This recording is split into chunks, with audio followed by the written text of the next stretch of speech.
मेरी पत्नी एक वेश्या थी। आज से 10 साल पहले की बात है। मेरी एक गर्लफ्रेंड थी, पर उसने मुझे छोड़ दिया था। मैं उस टाइम नया नया ग्रेजुएट होके निकला था। फिर मुझे पता चला कि मेरी गर्लफ्रेंड ने मुझे छोड़कर एक अमीर एनआरआई से शादी कर ली। वह बहुत अमीर था। उसके मुंबई में रेस्टोरेंट थे और 4-5 पेट्रोल पंप भी थे।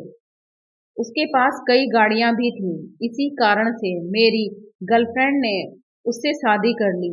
इसके बाद मैं बुरी तरह से टूट गया था। मुझे समझ नहीं आ रहा था कि मैं क्या करूं। मैं शराब पीने लगा, स्मोकिंग करने लगा और हर वक्त उसे ही याद करता रहता। फिर कुछ समय में मैं दिल्ली शिफ्ट हो गया। वहां एक जॉब करने लगा था और मेरी आदतें बुरी से बुरी होती जा रही थी।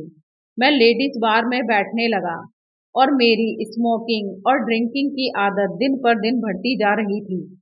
बचपन में मेरी सिर्फ माँ थी और जब मैं 10वीं में था, मेरी माँ उसी दौरान खत्म हो गई थी। मेरा पालन पोषण मेरे दादाजी और दादी जी ने किया था। इस वक्त मैं एकदम अकेला पड़ गया था।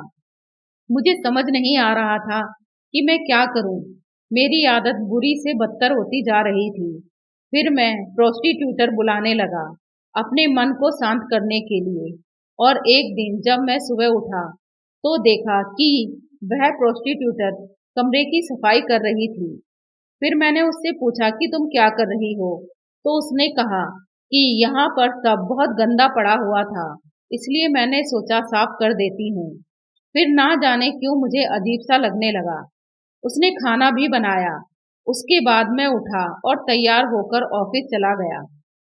शाम को घर आते वक्त मैं अपने लिए स्नैकर वगैरह लेकर आया, किंतु अभी भी मेरे दिमाग में उसी की बातें घूम रही थीं। मैं रात में भी उसके बारे में सोचता रहा।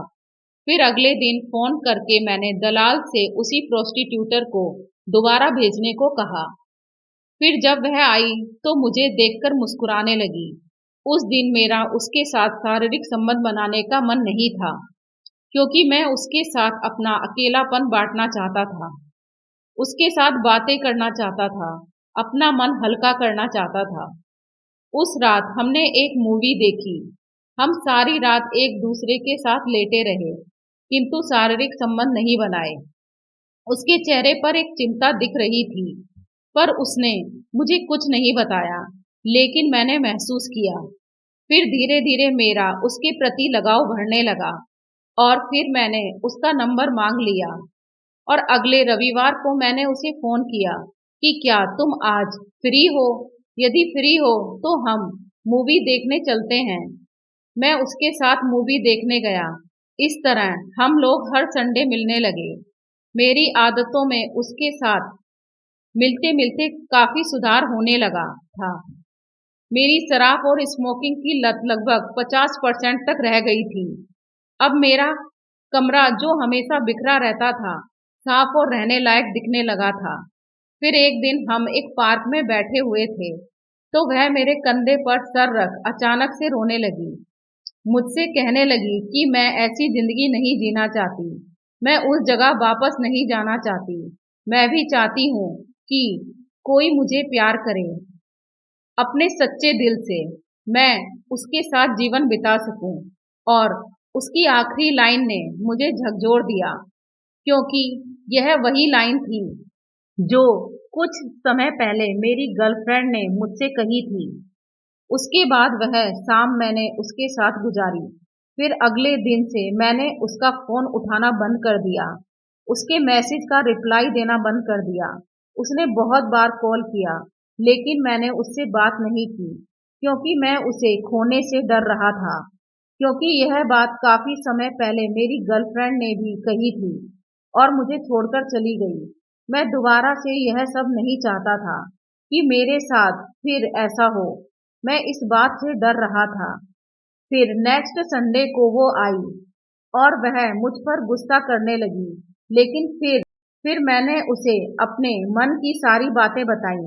फिर हम दोनों ने साथ बैठकर बातें की, एक दूसरे के कंधे पर सर रखकर काफी देर तक रोते रहे। फिर उसके कुछ दिन बाद मैंने उससे शादी की और पुणे में शिफ्ट हो गया और आज हम दोनों एक दूसरे के साथ काफी खुश हैं। आखिर मैं यह कहना चाहता हूँ कि इस बात से फर्क नहीं पड़ता कि वह वर्जिन है या नहीं, उसका पहले का जीवन कैसा था। फर्क इस बात से पड़ता है कि इस वक्त आप दोनों एक दूसरे के प्रति कितने ईमानदार हैं और एक दूसरे के प्रति आपके अंदर कितना प्रेम और सम्मान रखते हैं। इंसान हर बार गलत नहीं होता, कभी कभी मजबूरियां उसे गलत करने के लिए विवश कर देती हैं। प्रेम और सम्मान केवल एक व्यक्ति के इतिहास से नहीं आते, वह हमारी आत्मा की गहराई से होते हैं। दोस्तों, प्लीज इस कहानी के बारे में अपनी राय कमेंट में जरूर लिखें और अगर ये स्टोरी आपको थोड़ी भी पसंद आई हो तो प्लीज स्टोरी को लाइक व चैनल को सब्सक्राइब करें। Thank you.